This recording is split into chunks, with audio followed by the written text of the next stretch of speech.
Hi everyone, how are y'all doing today? I hope everyone's having a fantastic week. Quick disclaimer, if you're not really into Jesus, if you don't believe in Jesus or whatever, this video is not going to be too much of a service for you, so I would skip this one. Keep on scrolling. So I get asked this question more often in person than I do via social media. But everyone wants to know, Lista, why did you change your name to Zoe on your social media accounts? What is that about? Well, that's what we're going to talk about. So let's get into it. The title of today's video, why I changed my name to Zoe. It all started back in December of 2021, week of Christmas.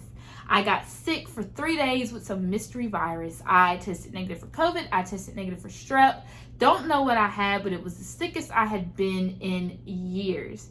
Okay, so during that time period, Judah and Trinity Angelos went live on Facebook and did a message. And in that message, they announced they were going to be doing a night watch service in Atlanta, Georgia for New Year's Eve. And they mentioned in the video, Lista, you live close. If you're able to come, you're more than welcome to come. I was like, well, I would love to go. But y'all, I was sick. So I didn't know if I was going to be able to go. Week of New Year's comes and I'm back and forth. I'm like, should I stay? Should I go? Should I stay? Should I go? So with a lot of prayer, I get the green light from God to go ahead and go. And in my spirit, I felt like I was going to regret it if I didn't go. I had that conversation with my mom and I was like, I feel like I'm going to regret it if I don't go. So I went. I got in my car, made a very last minute decision to go because I was not feeling good at this point.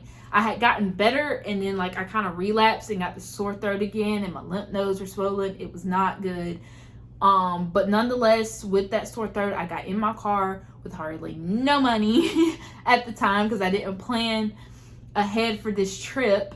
I got in my car, booked a last minute Airbnb that was a little pricey, and I was staying with the host at that. I was staying in his house with the host.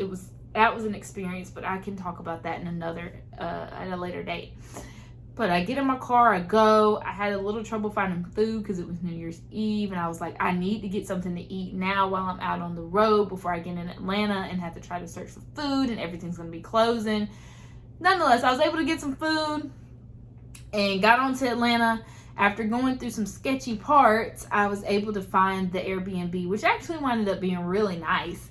But I got there, unpacked my things, and then I got back on the road to try to find the church. I confirmed that I was at the right location. So I found some parking, walked up to the church doors, and y'all, the church doors are locked. I was like, it's 9 o'clock. Why aren't the doors of the church open? I was so confused. So I go back to my car and I wait a little bit. I saw some people going through their downstairs part where the kitchen and stuff was, and that is how I entered.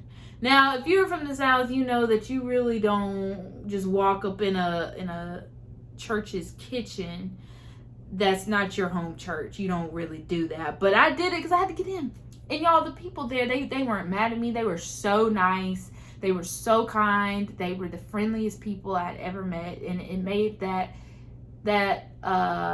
interesting situation a lot more comfortable. You gotta understand, I'm going into this, I don't know these people, I don't know how they do church.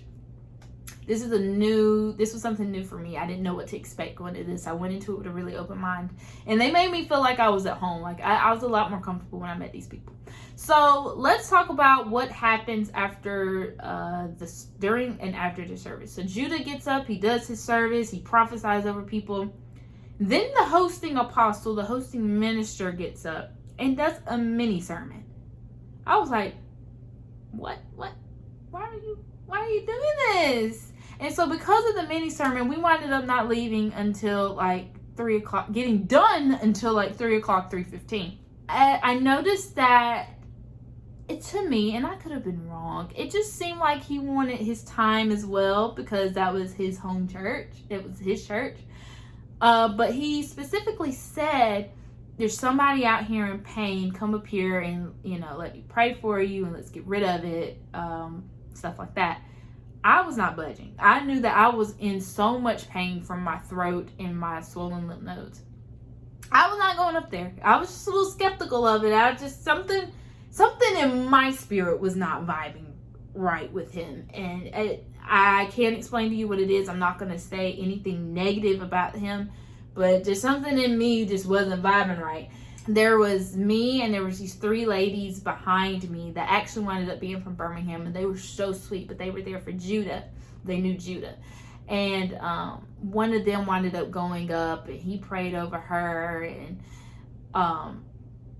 all's well that ends well. But then he said it again after she went and sat down, if I'm remembering correctly, and I was not budging. It almost felt like he was talking to me, but y'all, I wasn't going up there. My spirit was just like, nope, sit, observe, watch. After the service was finally over, he says, if you're here to see Prophet, raise your hand. So I raised my hand. The 3 ladies behind me raised their hand. He tells one of the ushers to go and to come and get the 3 ladies behind me to come see Judah, but not me. I guess he told him to skip right over me, because he looked me dead in my face while he was giving him instructions. And he goes and gets the 3 ladies, but he doesn't come and get me. One of the other nice people there was like, hey, she had her hand raised. She wants to see Judah too. And he was like, okay, well, she can go down there too, I guess.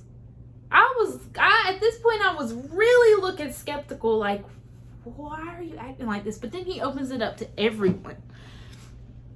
So anyways, I go down there. Trinity calls me, and she says, she wound up calling me twice. The first time was to see if I was actually down there and I had made it. And the second time was to tell me that they weren't going to be able to see me that night, call them in the morning and they would meet up with me. I was like, that's fine, because at this point it's already 3:30. Get in my car, go to the Airbnb, go to bed. I happened to wake up in the middle of my sleeping time, and I get this text from Judah that says, hey, thank you so much for coming out. Thank you for supporting. We were so happy to see you. And then he goes to apologize to me, to tell me that he doesn't think that they're going to be able to see me, and that they promised they would catch me next time. No, that wasn't flying with me. And something in my heart, I truly believe that something is Jesus, is God. You can take the story however you want to. This is just my story. It's something in me was just like, this isn't right. This isn't like them. This is not in their character. The other service that I had went to see them at, he made sure to see me after. And we even went to eat. Something just wasn't sitting right with it. And so I was disappointed. And my feelings were so hurt, because I wanted to see them so bad. Like, a huge reason of me even going to that night watch service was because they were going to be there and they were the guest speakers. I felt defeated. I had gone through all of that weird stuff, the minister kind of mugging me, kind of leaving me out, just being weird from a distance. The sore throat, the finding directions, all that. I went through all of that, and I didn't accomplish what I came to do. Like, I came to see them, and God told me he had something for me. Even though the service was amazing, the word was amazing, I did not get what I came for at that service. I just felt it. I didn't know what I was looking for, didn't know what I came for, but I just knew I didn't get it yet. And so I go into prayer, and I'm like, God, why? What? I was like, God, I'm so confused.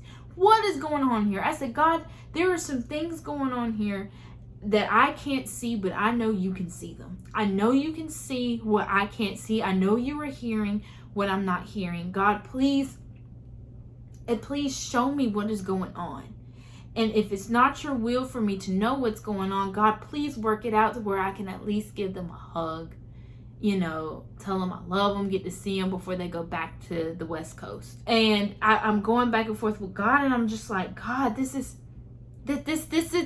it. This isn't what you promised me. I didn't drive 3.5 hours with a sore throat and book this expensive Airbnb and all this just for things to end like this. I said, God, this isn't like you. This isn't you.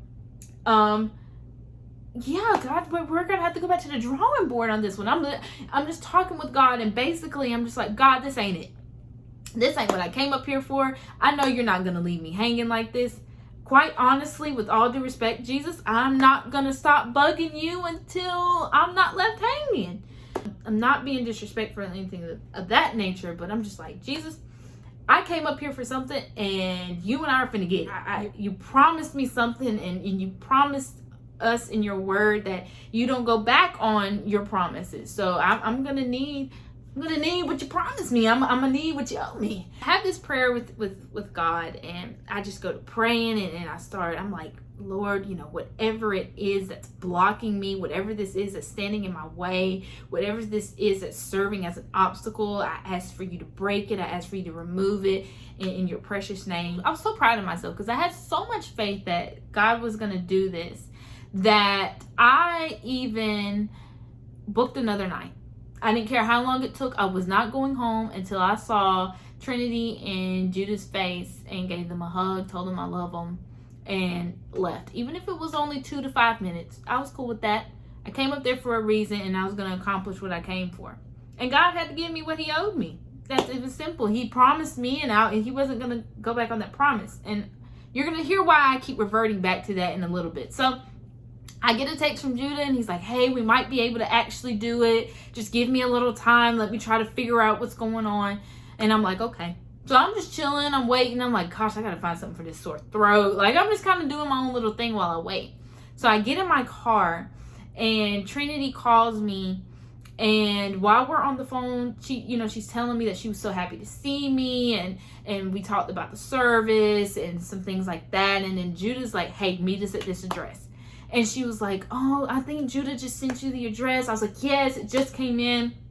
I think at that time, Judah called me, and I was like, hey, I'm on the phone with Trinity. So I told her, I said, let me get me something to eat. Let me get me some cheese sticks. I'm going to get something quick, and then I will be over there, because they told me that it was a tight window that I had to try to get there. Not quite, still something that's not, I didn't quite understand what the rush was, but I didn't care, because remember I said only 2 to 5 minutes, and I'm good.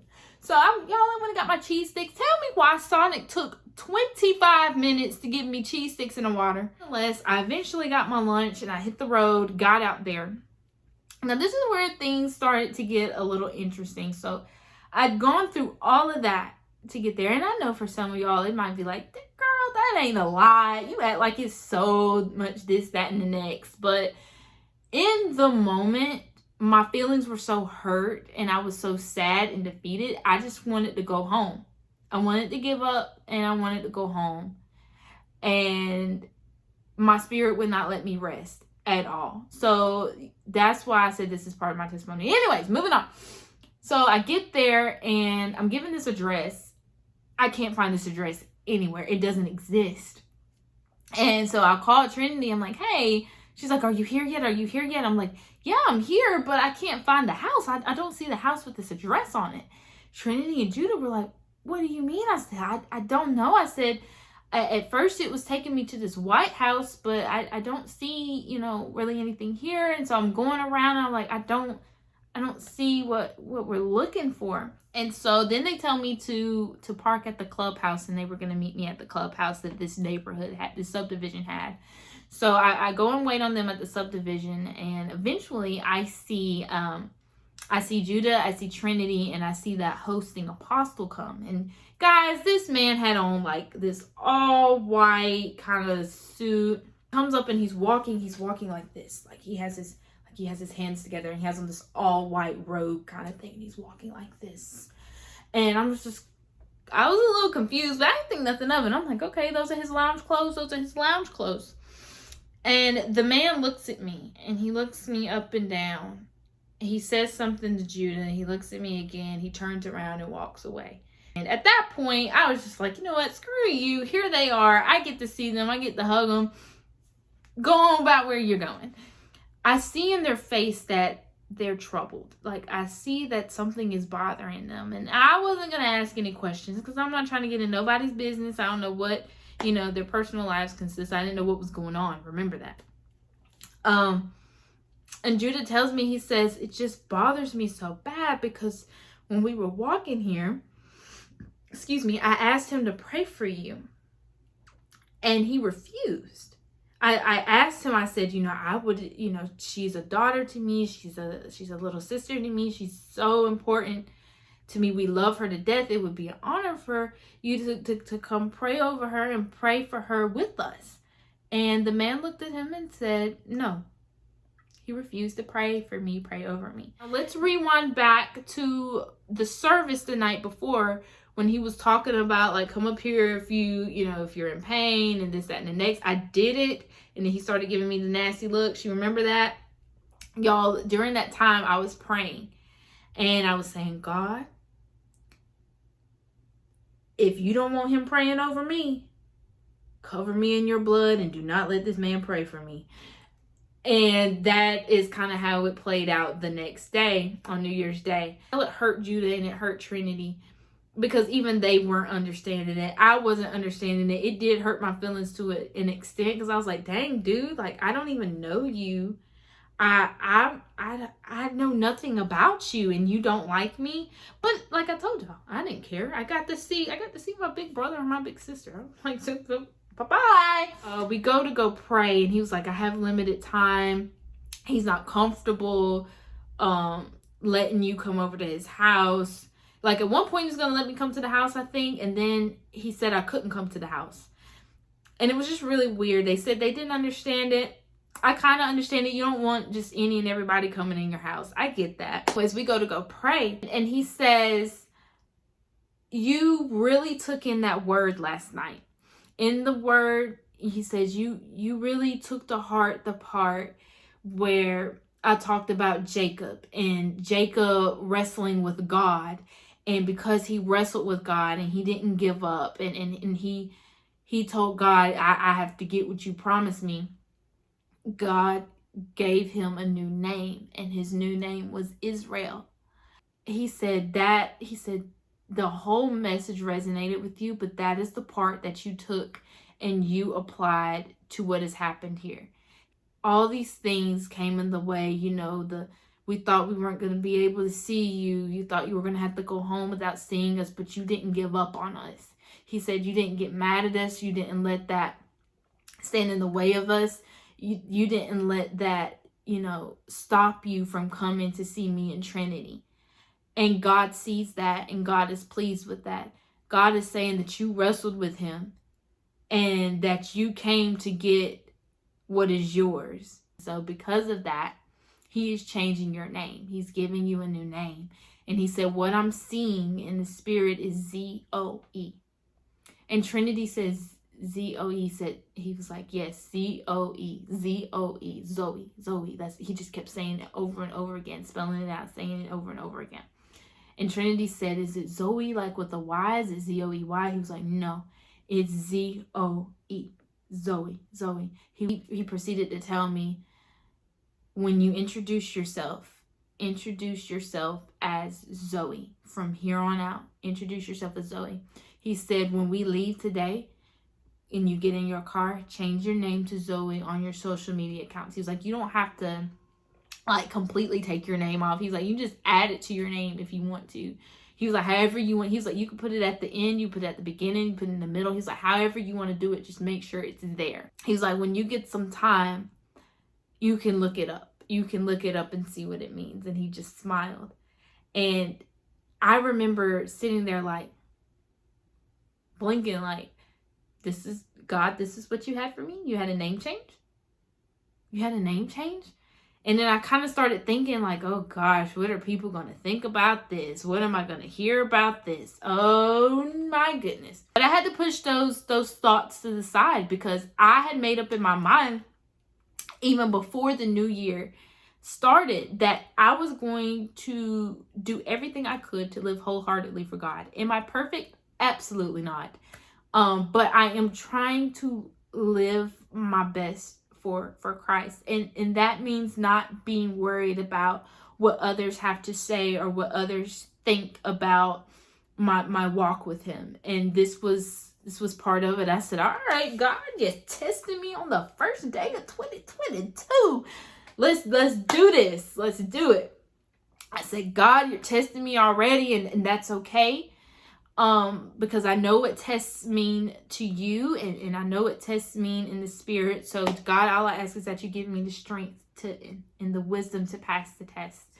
And I said, okay, God, it's the first day of 2022, and this is literally new year, new me. And have I made mistakes since that day? Absolutely. But I am really, just like I've always said, it's a journey, and I am doing everything I can just to hold tight to Jesus and hold close to Jesus. And it came in my spirit to make this video. I was supposed to post this video 6 months ago, but never late, better late than never. You know what I'm saying? So ultimately, that is why I changed my name to Zoe. Simply put, because God told me to. And, I'm not perfect. No one's perfect. And I'm not going to sit here and try to claim, like, I'm some new being or something like that. Like, no. I was supposed to be introducing myself as Zoe. And just to be 100 with you guys, I have not been doing that. So, now that this is posted, that is going to be something that I work on. Introducing myself as Zoe. And for those of you that call me that already, when you message me or see me, I really, really appreciate it. It really touches my heart. I cannot thank you enough. I hope that answers your questions. I hope that you feel that somehow or another that word touched you. I hope it was meant for somebody. I hope it encouraged somebody. If it did, I would love to know. If you're comfortable and you feel led by the Spirit to let me know, I would absolutely love to know. I cannot wait to see what God is going to do with this. And I will see you guys later, maybe in another video. So bye. Have a fantastic week. Much love.